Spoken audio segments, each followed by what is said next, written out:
Let's begin by looking at 7 different ways to think about character. 接下来我们谈论到思考品格的时候，会有7种不同的方式。And you can find these described on page 3 of your big book. 这个呢，在我们这本书上，你会在第3页看到。So if you would open to page 3. 如果你翻开第3页，内文的第3页。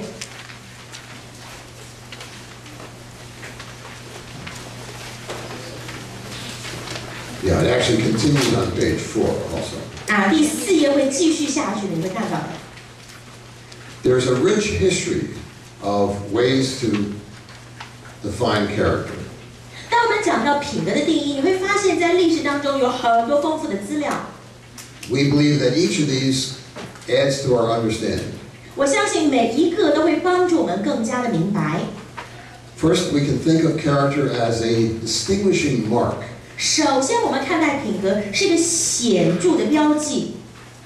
The English word character actually comes from the Greek word character, meaning indelible mark. 而我们英文用到品格这个字 character， 它是来自希腊文，它的意思就是一个很明显的记号。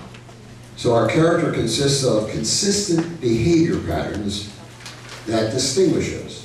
代表这是一种持久不可磨灭的记号，来表示出你的独特性。We are known by these patterns of behavior. 而你的这些形态、你的行为呢，让人家认出你这个人来。So people might say, Lulu is a hard worker. 有人可能说，哦，露露是一个很认真工作的人。Or Grace is a kind person. 或是词汇是一个很好、很友善的人。Organizations and cultures also have distinguishing marks. 同样，机构或是文化也有他们自己显著的标记。People might say, this is a company with integrity. 有些人说，哦，这间公司啊是很正直的公司。A second meaning, we can think of character as consisting of virtues. 而第2种讲到品格，认为品格就是一种美德。Aristotle spoke of virtues as a deep disposition or tendency. 而也有人说，这美德就是你非常心灵深处的这样一种倾向跟记号。To act in a certain way. 用特定的方式行为。Which is morally good. 这在道德上是良善的。So if you have the virtue of kindness. 如果你是一个友善的人，这样的德性。You have a strong tendency to behave in that way. 而你就很强的这种倾向，会这样的行为。Aristotle said we develop these virtues through practice. 而我们要怎么样培养这样的美德呢？是经由练习。He said, if you want to be a kind person, perform kind acts. 你要做友善的人，就要做友善的行为哦。The third meaning, character as habits, is closely related. 而第3个意思，品格是习性，是行动中正向的价值。We can think of our character as the sum of all of our habits. 你可以认为品格就是把所有习惯的总和加总就是了。Both good and bad. 好跟坏都在里头。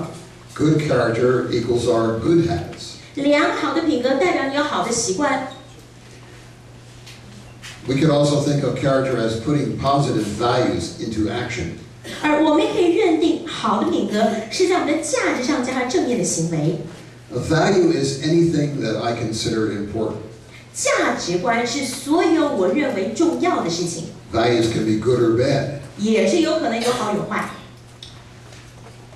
Treating others with respect is a good value. 你用尊敬对待他人，这是好的价值观。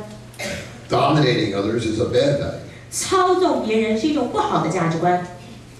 A virtue is putting a good value into action. 而美德品格是在好的价值观上面特别采取正面的行为。Somebody commented, Hitler had values, but he did not have virtues. 所以就有人说，希特勒他是有价值观，但不是一个有美德的人。Or we may have a value which we do not put into practice. 也有一些价值观我们却没有实际去实践。Some years ago at our college, we hired a new dean. 在好些年前，我们的大学里面请了一个新的教务长。He impressed everyone in the interview. 哇，他在面谈的时候，每一个人都觉得他好棒。He said that he valued collaboration. 他说他看重是跟人的合作。Shared decision making. 大家一起共同做决定。 But then when he got the job, 可是当他真正得到这个工作， he made all the decisions. 所有决定他自个儿做。 And we said, what happened to the collaboration? 哎，你当初不是讲要合作的吗？ And there are people who have written entire books about this gap between what people say their values are and what they actually do. 实际上啊，你要讨论这样的这个差距，他说什么跟做什么这中间的这个鸿沟哦，可以写一整本书的。 Some writers have made the distinction between professed values and operative values.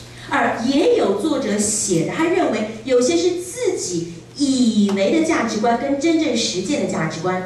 Character consists of our operative values, the ones we put into operation. 而品格是我们实践的价值观，是你真正执行出来的价值。 They can also think of character as a kind of psychological muscle. 而品格也好像这种心理的肌肉， An inner strength. 内在的力量。 The dictionary defines character as moral vigor. 而在字典里面，他们认定品格是里面内在道德的能力。 The strength to put our principles into action. 你有力量将自己的原则执行出来。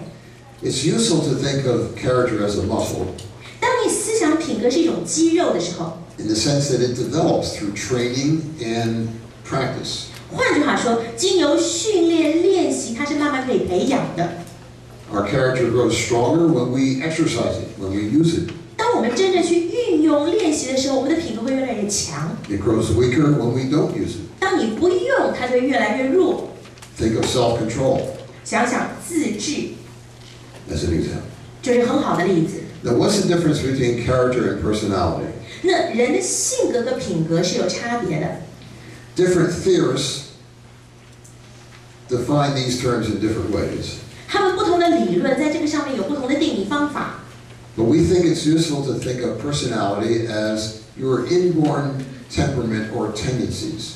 有些人认为人格性格就是你天生这样的一个倾向，或是你个人的气质。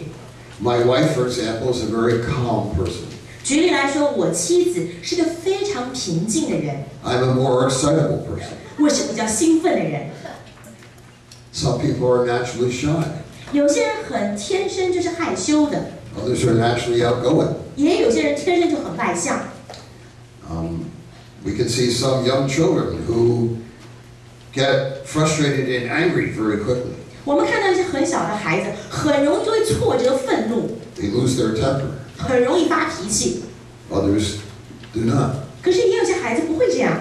So we don't create our personality. 我们不能够创造我们的性格， We may modify it to some degree. 当然可以一定程度的修正。 If you are a shy person, you might take a course to help you overcome your shyness. 如果你很害羞，可以参加一些课程训练，怎么样胜过自己的害羞。 Now, by contrast, we are not born with our character. 可是呢，你相较之下，天生我们并没有带着这样的品格， It develops. 它是培育出来的， It develops through experience, 是经由经验发展培育出来， through the influence of environment, 借着环境的影响， but also through the choices we make. 也借着我们自己所做的行为。 We want young people to understand that every day they are creating their character by the choices they make. 我们希望帮助人家明白，每一天因为你做的决定，就在塑成你的品格。 I have a friend who teaches 5-year-old children, 我有一个朋友，他教的是5岁的孩子， and every day she says to them, you are creating your character by the daily decisions you make. 每一天他跟孩子说，因为你做的决定，你就在塑造自己的品格。 How can we make wise decisions? 怎么样做智慧的决定？ Decisions that help us and help each other. 这样的决定是帮助自己也帮助别人的。 Now, another way is to think about character is to ask what's the difference between character and brain maturity? 另外一种看待品格的方式是怎么样看待品格跟我们脑部的成熟度？ In the United States, there are lots of conferences now on the brain. 在美国，现在有很多关于大脑的研究跟研讨， And how teachers and parents need to understand the development of the brain in order to do their work. 哇，很多老师家长要明白脑部的运作方式，你才能教孩子。This is also a growing thing in Taiwan, more attention to brain research and so on. 哇，在台湾也越来越多关于脑神经这方面的研究。Now this can be helpful, 这可以有帮助， but it can also be applied in the wrong way. 但也可以错误的应用。There are books out, for example, like one called The Teenage Brain. 啊，有一本书啊，举例来说，叫《青少年的脑部》。It basically says the brain isn't fully developed until about 25 years of age. 啊，基本上他们讲的是，大概到了25岁，你这个脑部已经是完全成型了。Before that, teenagers do not have capacity for self-control. 在那之前，青少年的人呢，他们是没有这种能力做自我节制的， They don't have good brakes.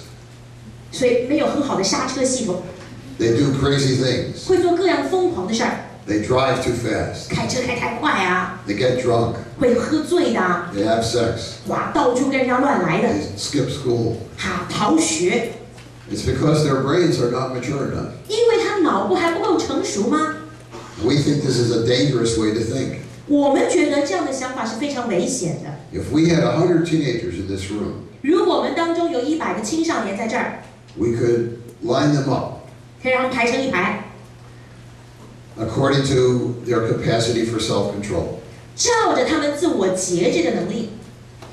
Over here, we would have some teenagers who are not driving too fast, not getting drunk, not having sex, not skipping school. 啊，这边有青少年是从来不会醉酒啦，不会逃学啦，不会开车开太快的了。 And at the other end of the continuum, we would have teenagers who are engaging in a lot of reckless behavior. 啊，可是另外一端的青少年是什么样的坏事儿全干尽了。 Even if they were all the same age, let's say 15. 假设都是同样年龄，都是15岁啊， So what explains the difference? 那你怎么解释中间差别呢？ Their brains are pretty much the same 他们的大脑基本上是差不多的啊。 in terms of physiological maturity. 你讲到生理的成熟度来看， And yet their behavior is very different. 然而他们的行为却有这么大的差距， We can attribute those differences to their character. 而这样的差距就在乎他们的品格了。 And we can attribute those character differences in large part to culture. 而他们品格这么大的差距，很大的一个原因是来自他们的文化， And also the choices those young people have made. 还有这些年轻人自己做的选择。 So we don't want to underestimate the capacity of young people for good behavior. 不要低估这些年轻人，认为他们不可能有良好的行为。 And one can see dramatic contrast from one culture to another. 而你会看见一个文化跟另外一个文化中间有非常显著的差距。 For example, my understanding is the sexual revolution has come more slowly to Asia. 举例来说，就我所了解的，整个所谓性上面的开放跟革命，它进入亚洲的时间比较短。 So at the same time that lots and lots of American teenagers were having sex, 当美国可能很多青少年就在性上面非常的乱来的时候， Asian teenagers were still behaving in much more restrained ways. 而亚洲的青少年在这个方面是比较有节制的生活。 My understanding is that's changing, however. 当然，我了解现在开始有了改变。 So when I've done work in Singapore, people have said sexually transmitted diseases starting to rise, teenage pregnancy starting to rise. 当我在新加坡那边办研讨的时候，他们告诉我，在那边青少年婚前性行为跟婚前怀孕的这些比率越来越高。 Is that because the brains in Singapore are changing? 难道是因为新加坡人大脑开始变了吗？ No, it's because they're watching the same bad television and movies that American teenagers 不， watch. 只是因为他们现在看的电影、电视，已经跟美国那些不好的那种节目是一模一样的了。 Unfortunately, we send the worst of our culture all over the world. 很不幸的是，我们把我们文化最糟的部分传递到世界各地。 So those are some ways of thinking about character. 这就是有不同思想品格的层面， Each gives us a different insight. 每一个都有他们自己特定的观点。 And if we combine them, we have a fuller understanding. 当我们完全理解的时候，就有更全面的了解。